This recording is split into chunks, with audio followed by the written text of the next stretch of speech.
Le meilleur de Franck Ferrand raconte sur Radio Classique.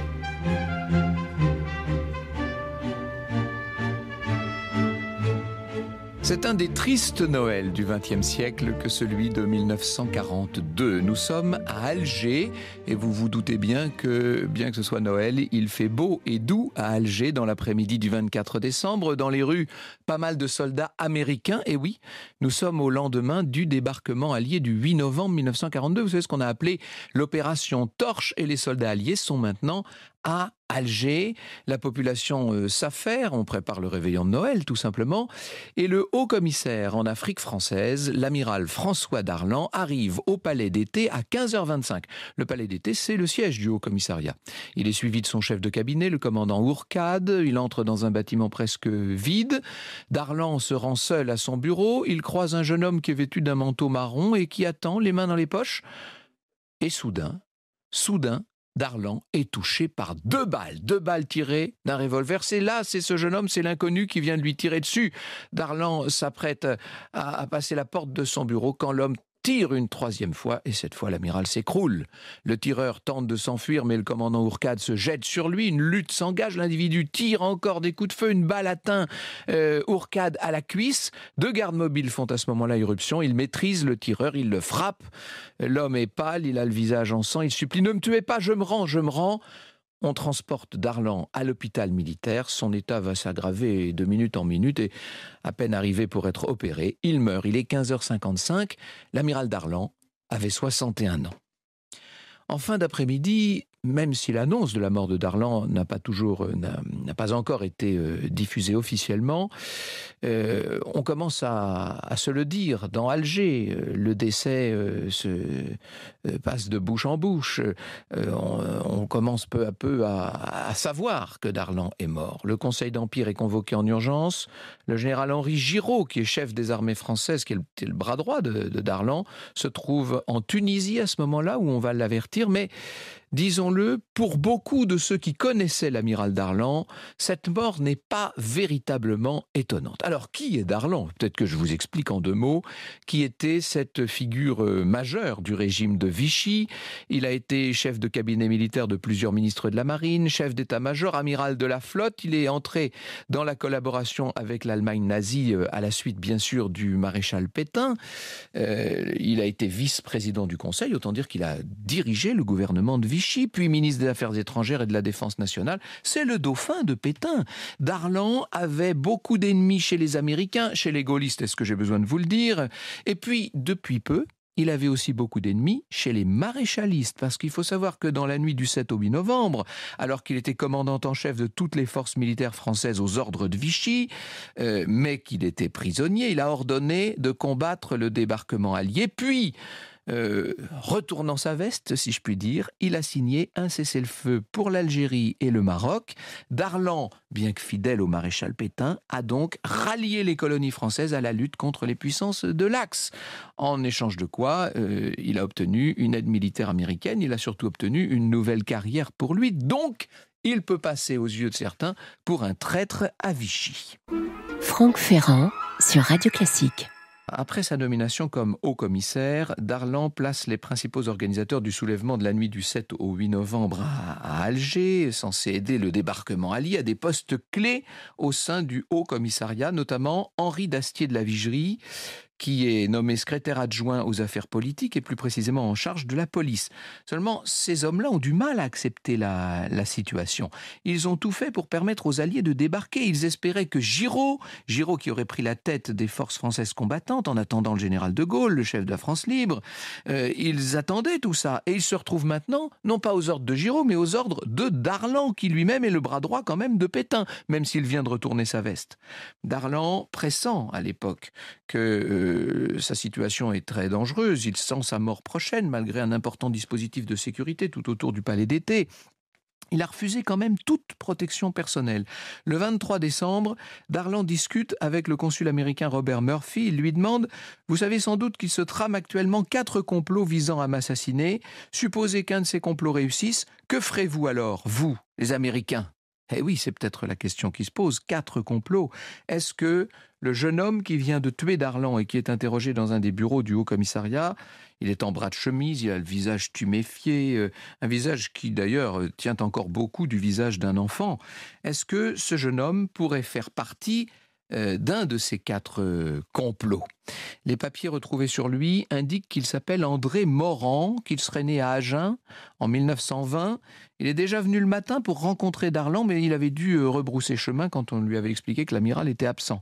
Dans sa première déclaration aux enquêteurs, Morand déclare « J'ai commis un crime politique. Si vous aviez rencontré Hitler, vous auriez tiré sur lui. Eh bien, je considérais Darlan comme un traître et j'ai tiré. » Sauf qu'on se rend bientôt compte que ces papiers sont faux. Les enquêteurs, par ailleurs, vont retrouver dans ses poches $2000, ce qui sent quand même le complot à plein nez. Le 24 décembre à 18h, donc quelques heures seulement après l'assassinat, le suspect quitte le palais d'été pour aller être interrogé au commissariat central. Et c'est alors qu'un militaire qui est employé comme secrétaire à l'état-major du Haut-Commissariat, ce militaire voit cet inconnu qui arrive et il s'exclame « Mais c'est Bonnier de la Chapelle, mais c'est le fils du journaliste !» Le meilleur de Franck Ferrand raconte sur Radio Classique.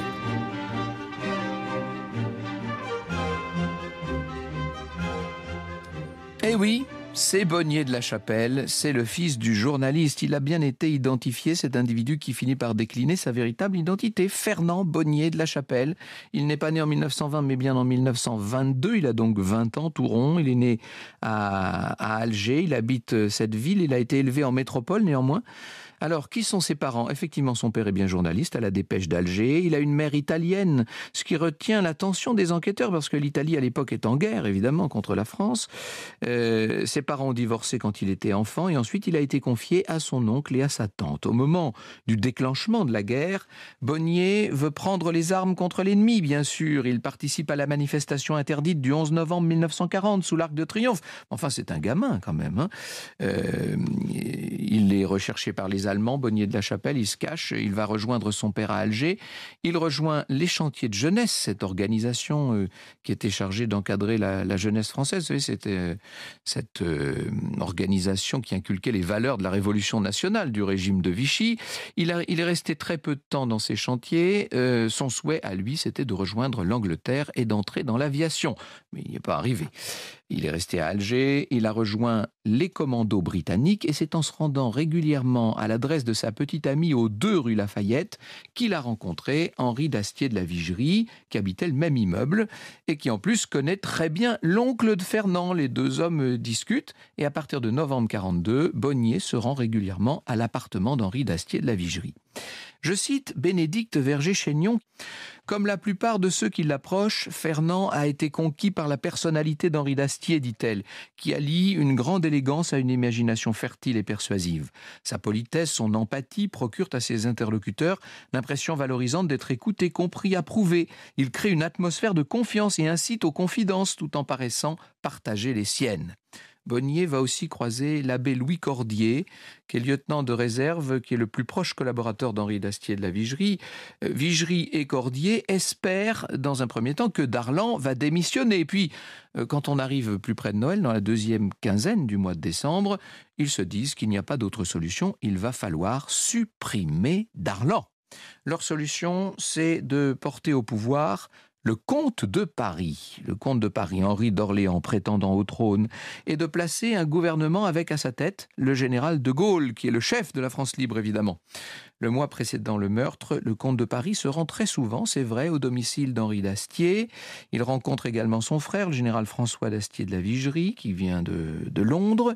Les proches des frères d'Astier de la Vigerie et de l'abbé Cordier diront que le comte de Paris a donné l'ordre de se débarrasser de Darlan par tous les moyens, sans utiliser le mot assassiner, et que cet ordre viendrait de Londres, donc de l'entourage du général de Gaulle. Voilà ce qu'on dit, en tout cas. Et Bonnier, c'est un détail important, n'a évidemment jamais rencontré ni le comte de Paris, ni François d'Astier de la Vigerie. L'abbé Cordier et son entourage n'ont plus qu'à trouver en quelque sorte l'assassin idéal. Mais il faut un meurtrier isolé afin de ne compromettre ni le comte de Paris lui-même, ni les gaullistes, ni les résistants du 8 novembre. Bonnier est exactement le genre de personne dont ils ont besoin. Ils le connaissent car il se rend souvent, je vous l'ai dit, au domicile d'Henri d'Astier. Il veut accomplir, lui, un acte héroïque. C'est un gamin qui cherche l'héroïsme depuis toujours. C'est un fervent républicain du haut de ses 20 ans. Puis c'est surtout un gamin très influençable. Cordier n'a pas grand mal à le convaincre que Darlan est un traître, que le comte de Paris est la solution, parce qu'il pourra réconcilier tous les Français, qu'il instaurera une république forte, que le général de Gaulle a donné son accord pour tuer l'amiral. Tout ça est faux, bien entendu. Ultime argument pour convaincre Bonnier, on lui dit qu'il aura la vie sauve. Même s'il est arrêté, pire que ça, même s'il est condamné, le comte de Paris, qui de toute façon doit prendre le pouvoir, lui accordera sa grâce, puisque lui-même aurait donné le feu vert pour éliminer Darlan. Donc il n'y a pas à se soucier, n'est-ce pas? Et Bonnier se laisse bercer par toutes ces mauvaises paroles, si je puis dire. Il accepte la mission. Et le 23 décembre, il se confesse à l'abbé Cordier et il lui dit « C'est bon, d'accord, c'est bon ». Il en est convaincu, le petit Bonnier. Il a trouvé la mission héroïque après laquelle il courait depuis longtemps. Il va tuer Darlan. Le meilleur de Franck Ferrand raconte sur Radio Classique.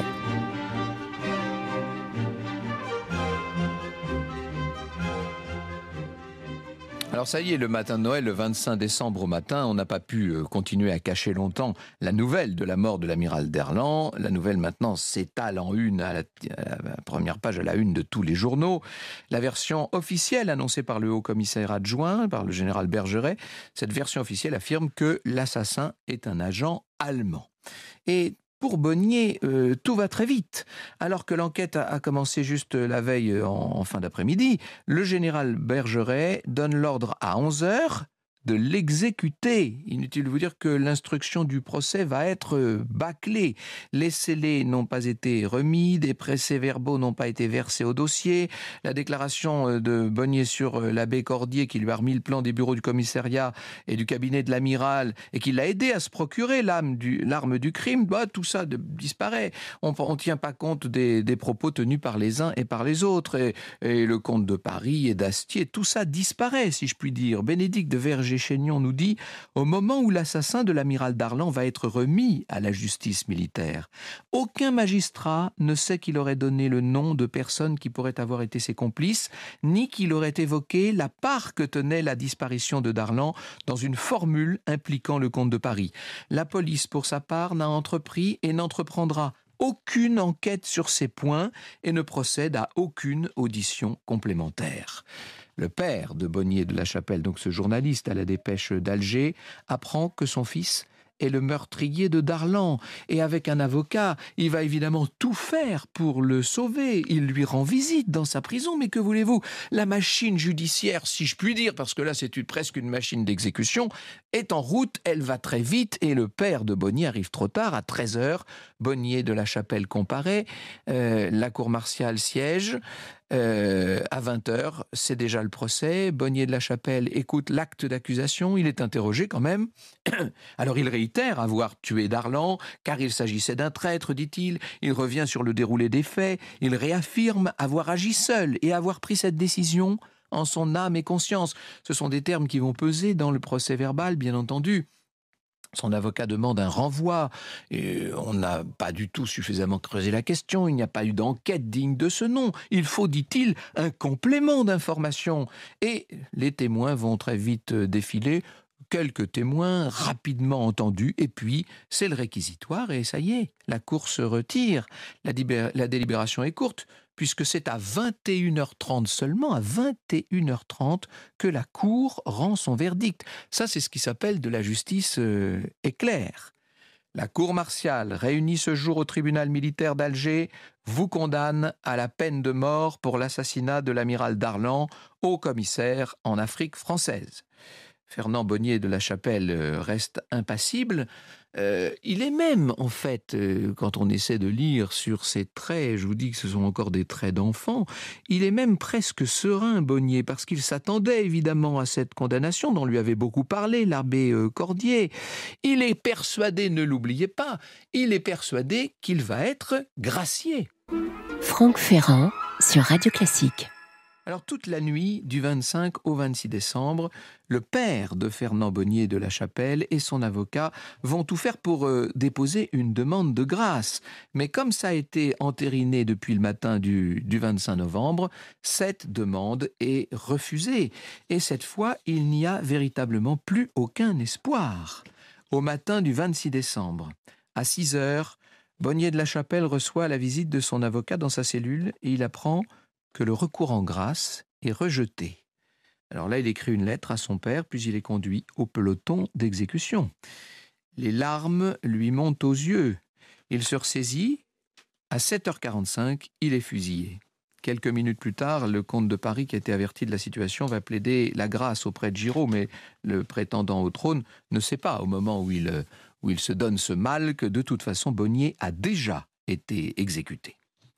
À 9h, eh bien, ce sont les funérailles de Darlan qui se déroulent à la cathédrale d'Alger en présence d'un certain nombre de hautes personnalités, notamment le général Eisenhower qui est là, l'amiral anglais Cunningham. Mais oui, il ne faut pas oublier que Darlan, aussi aberrant, aussi étonnant que ça nous paraisse, lui qui avait dirigé auprès du maréchal Pétain ce gouvernement de Vichy, Darlan s'était allié avec les Anglais et les Américains.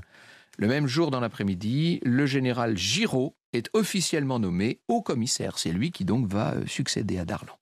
Ce n'est que le 7 janvier 1943, c'est-à-dire 15 jours après la mort de Darlan, que le nom de Bonnier de la Chapelle est dévoilé par des indiscrétions américaines venues de Tanger. Jusque-là, son nom avait été caché.